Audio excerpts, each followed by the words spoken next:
कांग्रेस नेता सुप्रिया श्रीनेत का बयान, कहा पीएम मोदी ने लोकसभा में 2 घंटे 14 मिनट बोला, लेकिन मणिपुर पर उन्होंने सिर्फ 2 मिनट बोला। आज इंडिया की बहुत बड़ी जीत हुई। 100 दिन से मणिपुर पर कुछ ना बोलने वाले, सदन से भागे भागे फिरने वाले, मुंह छुपाकर चले जाने वाले मोदी जी को इस अविश्वास प्रस्ताव ने मजबूर कर दिया कि उनको सदन आकर मणिपुर पर अपनी चुप्पी तोड़नी पड़ी और वक्तव्य देना पड़ा। यह अपने आप में एक बहुत बड़ी जीत है। 2 घंटा 14 मिनट मोदी जी ने सदन में वक्तव्य दिया। आपको पता है वो मणिपुर पर कितनी देर बोले? 2 मिनट। सही सुना आपने, मणिपुर पर इस देश के प्रधानमंत्री 2 घंटा 14 मिनट में से 2 मिनट बोले, 6:44 से लेकर 6:46 तक। 2 घंटे 14 मिनट की स्पीच इतनी उबाऊ थी कि आपके सबसे प्रिय लोग ऊँग रहे थे। ये देखिए कैसे जम्हाई ले रहे थे ये लोग। खैर, 2 घंटा 14 मिनट बोलने के बावजूद प्रधानमंत्री मणिपुर पर 2 मिनट बोले, जैसा कि मैंने आपसे कहा। 1 घंटा 38 मिनट बोलने के बाद प्रधानमंत्री जी का गला सूख गया। इतना लांछन, इतना झूठ बोल चुके थे, इतना फेंक चुके थे, तो मोदी जी को पानी पीना था। ये तस्वीर याद है ना, अडानी के वक्त मोदी जी को प्यास लगी थी। फिर ये तस्वीर हम लोगों ने खूब यूज करी थी, क्योंकि डर सबको लगता है, गला सबका सूखता है। तो जब 1 घंटे 38 मिनट के बाद मोदी जी को पानी पीना था, तो कैमरा मोदी जी से हटकर स्पीकर पर चला गया। मोदी जी ने पानी पी लिया। थक गए थे कोसते कोसते कांग्रेस को, विपक्ष को, राहुल जी को, सबको। तब विपक्ष को लगा कि ये बोलने वाले हैं नहीं, और उन्होंने वॉकआउट किया, और बिल्कुल सही किया। मोदी जी ने उसके बाद मणिपुर पर बोला। पहले तो वो 2-3 मिनट ये समझाते रहे कि अमित भाई सब बोल ही चुके हैं, और उसके बाद 6:44 पर 2 मिनट के लिए वो मणिपुर पर बोले। क्या बोले? बोले कि बहुत आहत हूं, महिलाओं के साथ गलत हुआ है और हम सबको साथ में मिलकर करना है, वहां पर शांति फिर से लौट रही है। ये बोले प्रधानमंत्री जी।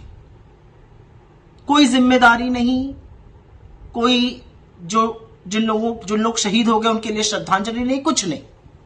तो मोदी जी, आपसे 4 सवाल तो अभी भी बने हुए हैं। 100 दिन से मणिपुर क्यों नहीं गए?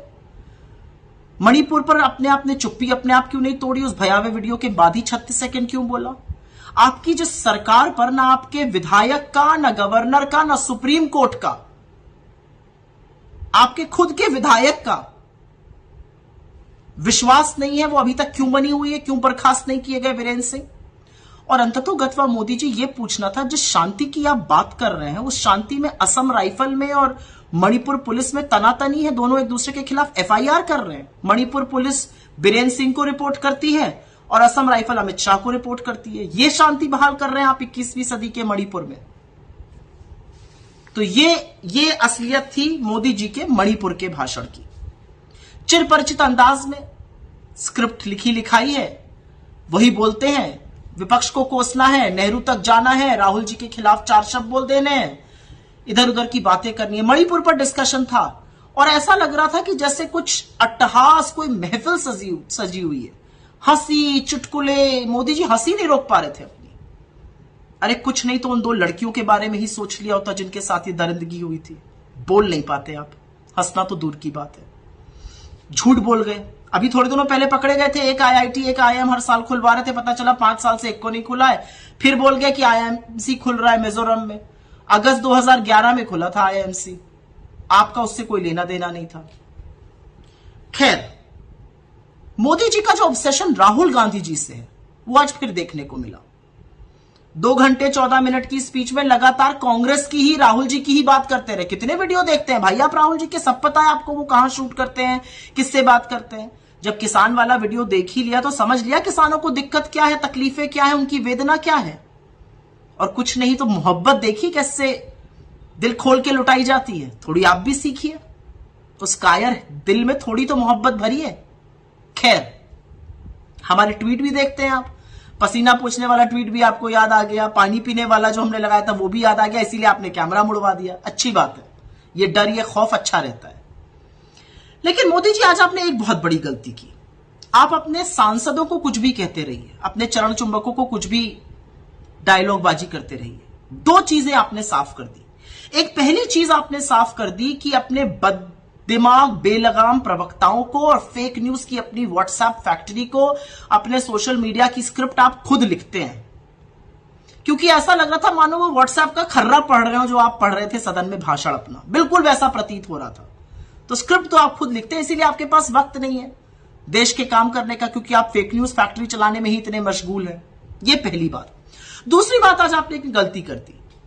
आप जो बात बंद पर्दों के पीछे कहते हैं ना, वो आपको खुले में नहीं कहनी चाहिए थी। ये देश सब कुछ सहता है, ये देश अपनी मां का अपमान नहीं सहेगा। भारत हमारी मां है, इंडिया हमारी सरजमी है, हमारी मातृभूमि है, इस पर फक्र है हमें, इसके लिए दिल धड़कता है। तो जब इंडिया का कोई विद्रूप करता है, जब इंडिया को कोई घमंडिया कहेगा, और वो भी देश का चुना हुआ प्रधानमंत्री, तो ये बर्दाश्त नहीं होगा। आपका डर दिखता है मुझे, आप सहमे हुए हैं इंडिया के सामने, क्योंकि आप जानते हैं कि जब इंडिया से किसी का सामना होता है तो शिकस्त सामने वाले की ही होती है, जीत हमेशा इंडिया की होती है। लेकिन आज आपने गलत कर दिया। अपने देश का नाम कौन विद्रूप करता है?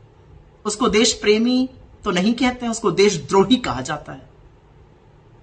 आपको क्या घमंडिया एयरफोर्स, घमंडिया नेवी, घमंडिया आर्मी, घमंडिया इंस्टीट्यूट ऑफ टेक्नोलॉजी नजर आता है? क्योंकि हमें तो Indian navy, Indian army, Indian police force, Indian defence नजर आता है, इंडियन एयरफोर्स नजर आता है, इंडियन इंस्टीट्यूट ऑफ टेक्नोलॉजी नजर आता है, इसरो नजर आता है, इंडियन इंस्टीट्यूट ऑफ मैनेजमेंट नजर आता है। क्या कह गए आज आप? ये आपने जंग देश से छेड़ दी है। और एक बात आपने और भी कही, उस पर तो आपसे सवाल है। भारत माता की जो आपने बात कही, क्या है भारत माता?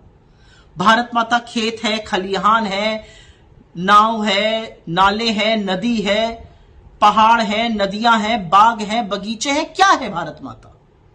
मुझे तो ऐसा लगता है कि भारत माता सबसे ज्यादा भारत के लोग हैं, और भारत माता का एक अंश मुझ में भी है, और भारत माता का एक अंश आप में भी है। आप भारत माता की बात करिएगा। जो 5000 घर जले वो भारत माता के थे मणिपुर में। जो 160 लोग मरे वो भारत माता के बेटे और बेटियां थे। जो 60,000 भारत माताएं विस्थापित हैं, आंखों में आंसू लिए, जिनका सब कुछ तबाह हो गया है, उनके बारे में आप क्या कहिएगा? भारत माता का हनन, भारत माता के साथ ये बदसलूकी सिर्फ और सिर्फ एक देशद्रोही कर सकता है, एक देश प्रेमी कम ही नहीं।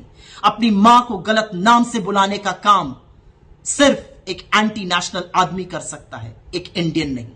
जिसके दिल में इंडिया धड़कता है वो इंडिया को इंडिया के नाम से बुलाएगा, घमंडिया के नाम से नहीं। एक बहुत बड़ी गलती आज आप कर गए। आप नेहरू और इंदिरा जी तक तो पहुंचते ही हैं, लेकिन आज आपने देश की सबसे बहादुर बेटी के खिलाफ जो कहा वो अक्षम्य अपराध कर दिया। आपने कच्छ तीवु द्वीप की बात करी श्रीलंका के 1974 में, वो समझौते में देना पड़ा। आपको पता है क्यों देना पड़ा? क्योंकि वो श्रीलंका से सटा हुआ था और इस शर्त पर देना पड़ा कि हमारे मछुआरे आज भी वहां पर डेरा डालते हैं, और ये हुकूमत हमने करी थी। 1966 में एयरफोर्स ने बमबारी करी थी मिजोरम में, बिल्कुल करी थी। आपको पता है क्यों की थी? क्योंकि वहां पर बागी ने ट्रेजरी पर आधिपत्य जमा लिया था, एमएनएफ का झंडा गाड़ दिया था, आर्मी दूर थी। इंदिरा जी को एयरफोर्स से बमबारी कराकर वापस भारत का झंडा वहां लगवाना पड़ा। आप इंदिरा और नेहरू जी की बात कर नहीं सकते हैं। आप तो बिना बुलाए बिरयानी खाने लाहौर पहुंच जाते हैं। आप तो आईएसआई को पठानकोट बुला लेते हैं। चीन का नाम लेने में तो आपकी घिग्गी बन जाती है। आप क्या बात करिएगा इंदिरा और नेहरू की? नेहरू ने सैन्य शक्ति के बल पर गोवा और पुद्दुचेरी को अपने साथ मिलाया था। इंदिरा ने सिक्किम को सैन्य शक्ति के बल पर अपने साथ मिलाया और पाकिस्तान के 2 टुकड़े किए, बांग्लादेश को जन्म दिया, जिसकी वजह से हमारी सेना आज 2 छोरों पर तैनात होती है, 3 पर नहीं। आप किसकी बराबरी करने निकले हैं? आप व्हाट्सएप की फेक न्यूज फैक्ट्री के संचालक हैं, उसके चीफ आर्किटेक्ट हैं। यह पूरी तरह से आज साफ हो चुका है। जिस निम्न स्तरीय भाषा का, जिस निम्न स्तरीय रवैये का आज आपने एक प्रमाण दिया सदन में खड़े होकर, वो कहीं ना कहीं यह दिखाता है कि सत्ता खोने का दुख आपको ग्रसित कर चुका है। वो दिखाता है कि इंडिया का खौफ और डर आप में व्याप्त हो चुका है। यह खौफ अच्छा है। आप इंडिया को किसी भी नाम से बुलाइए, इंडिया हमारे दिल में धड़कता है, और इंडिया के लिए हंसते हंसते हमारे पूर्वजों ने और आज हम भी अपने प्राण की बाजी लगाने के लिए तैयार हैं। तो आपने मणिपुर को अपने हाल पर छोड़ दिया है। इंडिया मणिपुर के आंसू भी पोंछेगा, ढांढस भी बधाएगा, और यह विश्वास भी दिलाएगा कि हम उसके साथ हैं और दुख की इस घड़ी को मिलकर पार कर लेंगे।